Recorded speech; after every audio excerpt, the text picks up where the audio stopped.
रमजान का पवित्र महीना खत्म होने के बाद अब कल रात चांद का दीदार भी हो चुका है और आज ईद उल फित्र है, जिसे मीठी ईद भी कहा जाता है। यूं तो देश भर में ईद को धूमधाम से मनाया जाता है, लेकिन इस बार थोड़ी ईद की रौनक फीकी दिख सकती है, क्योंकि कोरोना काल के चलते प्रशासन भी अलर्ट है और तमाम तरह की पाबंदियां भी हैं। इस बार लोगों से घरों में ही नमाज अदा करने की अपील की गई है, क्योंकि लॉकडाउन के चलते सभी धार्मिक स्थल बंद हैं।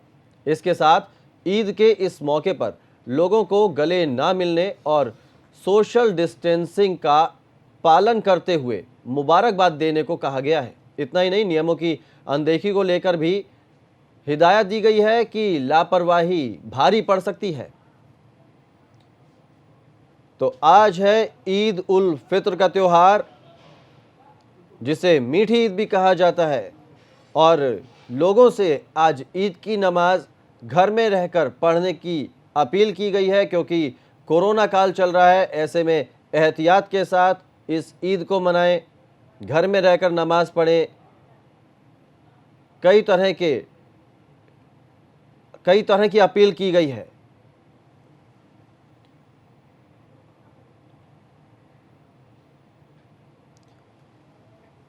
और ज़्यादा जानकारी के साथ लखनऊ से हमारे संवाददाता शैलेश अरोड़ा हमारे साथ जुड़ गए। जानते हैं कि राजधानी लखनऊ में किस तरह से ईद को मनाने की तैयारी है। शैलेश, आज ईद का पवित्र जो है त्योहार है, ऐसे में एहतियात के साथ लखनऊ में किस तरह से ईद की तैयारी है, किस तरह से ईद मनाई जानी है, क्या कुछ जानकारी है आपके पास? कौशल, देखिए, इस समय हम राजधानी लखनऊ में ऐशबाग ईदगाह के सामने मौजूद हैं और ये जी। प्रदेश का सबसे बड़ा ईदगाह है। हर साल इस ईदगाह पर करीब 5 लाख लोग एक साथ जुटते हैं, नमाज पढ़ते रहे हैं। लेकिन आज जो तस्वीर है वो अलग है। जी। आज यहाँ पर सिर्फ 5 लोग साथ में नमाज पढ़ेंगे। कहाँ 5 लाख और कहाँ 5, और ये सब जो है सिर्फ कोरोना की वजह से। नज़ारा आपको हम दिखाते हैं। आज इस सड़क पर आप सन्नाटा देख सकते हैं। यहाँ पर कोई खास बैरिकेटिंग नहीं लगी। एक बैरिकेटिंग अगर दिख भी रही है तो वो इसलिए क्योंकि कोरोना को लेकर जो सख्ती की गई है। लेकिन जो पिछली ईद तक की अगर बात करें तो यहाँ पर जगह जगह बैरिकेटिंग लगी होती थी। सिविल पुलिस के साथ में केंद्रीय पुलिस भी कई बार यहाँ पर तैनात की जाती थी। बड़ी संख्या में पुलिसकर्मी होते थे।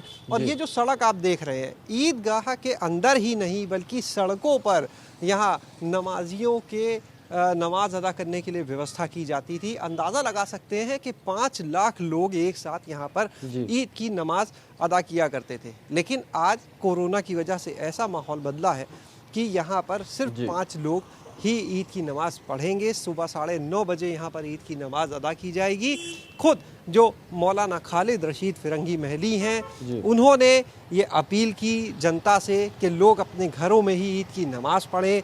मस्जिदों में जो लोग रहते हैं, सिर्फ वो 5 लोग, जो 5 लोग रहते हैं, सिर्फ वही लोग वहाँ पर नमाज अदा करेंगे। इसके अलावा कोरोना की वजह से सबको कहा गया है कि सहयोग करें अपनी तरफ से, घरों से बाहर ना निकलें। और ये एक और ख़ास बात बताएं, ईद का जो त्यौहार होता है उसमें लोग एक दूसरे से गले मिलकर बधाई देते हैं। लेकिन इस बार की जो ईद होगी उसमें लोग गले मिलते नज़र नहीं आएंगे। वरना जो ईद की पहचान की जब हम बात करते हैं तो कुर्ता पजामा पहने हुए लोग एक दूसरे से गले मिलते हुए, लेकिन इस बार वो नज़ारा नहीं दिखेगा, वो तस्वीर नहीं दिखेगी।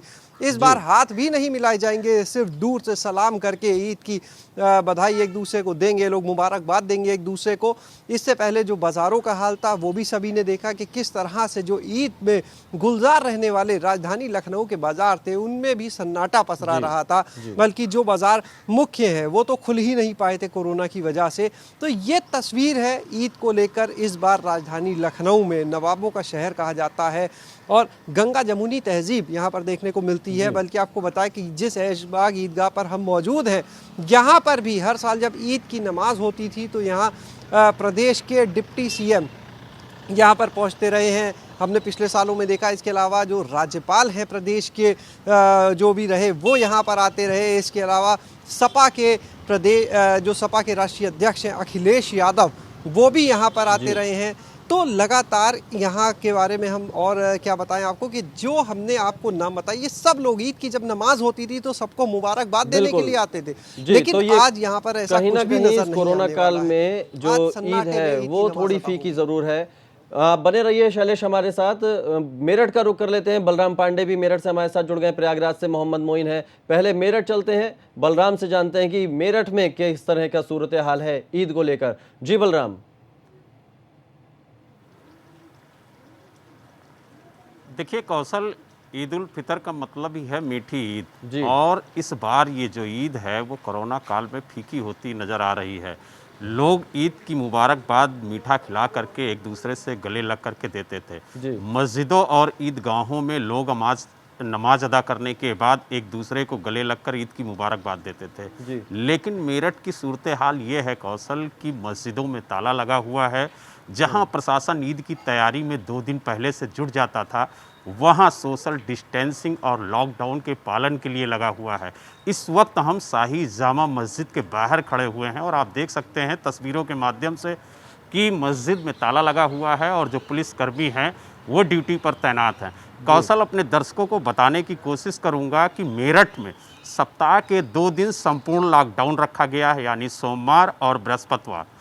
2 दिन पहले जिलाधिकारी ने जो धर्मगुरु थे और जो मुअज्जिज़ लोग थे उनके साथ बैठक करके ये निर्णय लिया था कि सोमवार को ईद है और ईद के दिन भी कंप्लीट लॉकडाउन मेरठ में लागू रहेगा। यही वजह है कि मस्जिदों के बाहर जो पुलिसकर्मी हैं उनको तैनात किया गया है और जिस मस्जिद के बाहर पहले जमावड़ा होता था, नमाज अदा करने के बाद एक दूसरे से गले लग करके ईद की मुबारकबाद देते थे, आज वहाँ सन्नाटा पसरा हुआ है।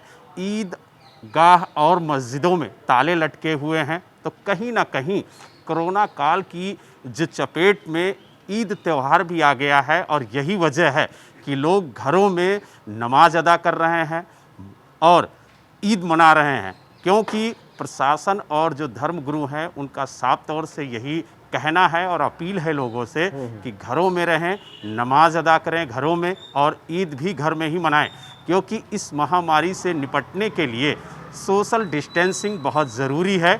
और यही वजह है कि कौशल, पहली बार इतिहास में कहा जाता है ईद की पहचान ही होती है कि एक दूसरे से गले लग करके ईद की मुबारकबाद दी जाती है। लेकिन पहली बार लोग एक दूसरे को फ़ोन पर ईद की मुबारकबाद दे रहे हैं, दूरी बनाकर रख रहे हैं, क्योंकि इस महामारी की चैन को अगर तोड़ना है तो सोशल डिस्टेंसिंग मेंटेन रखनी है। शासन अगर हम बात प्रशासन करें और रमजान धर्मगुरुओं महीने की अपील का तो असर है कि लोग गुलजार फोन पर बधाई दे रहे हैं ईद की, दूर से ही सोशल डिस्टेंसिंग का पालन हो रहा है। तस्वीरें हमने लखनऊ की भी देखी, मेरठ की भी देखी कि किस तरह से इस कोरोना काल का असर ईद पर दिखाई दे रहा है। प्रयागराज चलते हैं, मोहम्मद मोइन हमारे साथ जुड़े हुए हैं।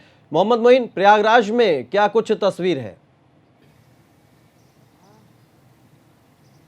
जी बिल्कुल, अगर संगम नगरी प्रयागराज की बात करें तो यहाँ भी ईद उल फित्र का त्यौहार आज पूरी अकीदत और एहतराम के साथ मनाया जा रहा है।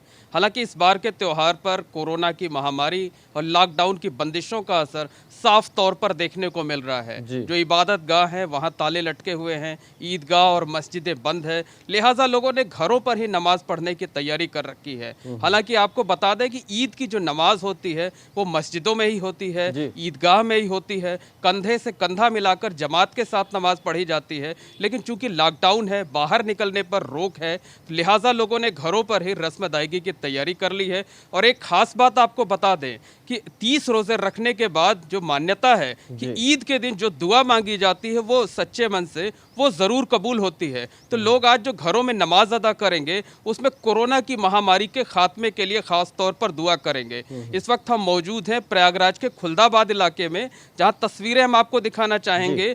घर पर ही सोशल डिस्टेंसिंग के साथ मास्क लगाकर नमाज पढ़ने की तैयारियां की जा रही हैं। हमारे साथ कुछ नमाजी हैं, हम उनसे बात करते हैं। बताइए, बदले हुए माहौल में किस तरह की तैयारी है और क्या दुआ करेंगे खास तौर पर? देखिए, हमारे घर से 2 रास्ते निकलते थे, एक मस्जिद की ओर जाता था और दूसरा नेकी की ओर जाता था।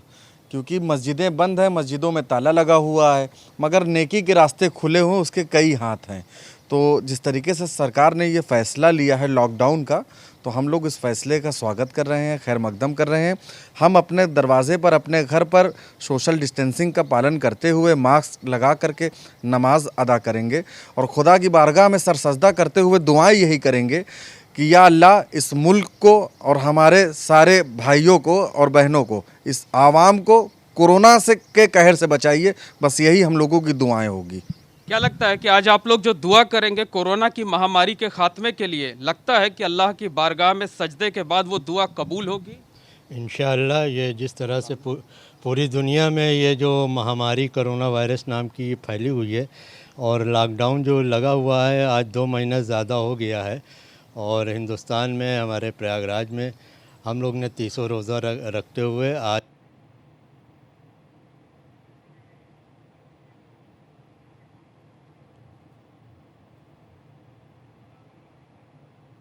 लगता है कुछ तकनीकी खामी आ गई है। तो आज ईद का त्यौहार है, लेकिन कहीं ना कहीं ये कोरोना काल की जो ईद है, इसका असर कोरोना का इस त्यौहार पर पड़ता नजर आ रहा है। हालांकि लोगों ने शासन प्रशासन और धर्मगुरुओं की अपील को ज़रूर माना है, सोशल डिस्टेंसिंग के साथ इस ईद को मनाएंगे। मेरठ से बलराम पांडे आपका शुक्रिया, मोहम्मद मोइन आपका भी शुक्रिया।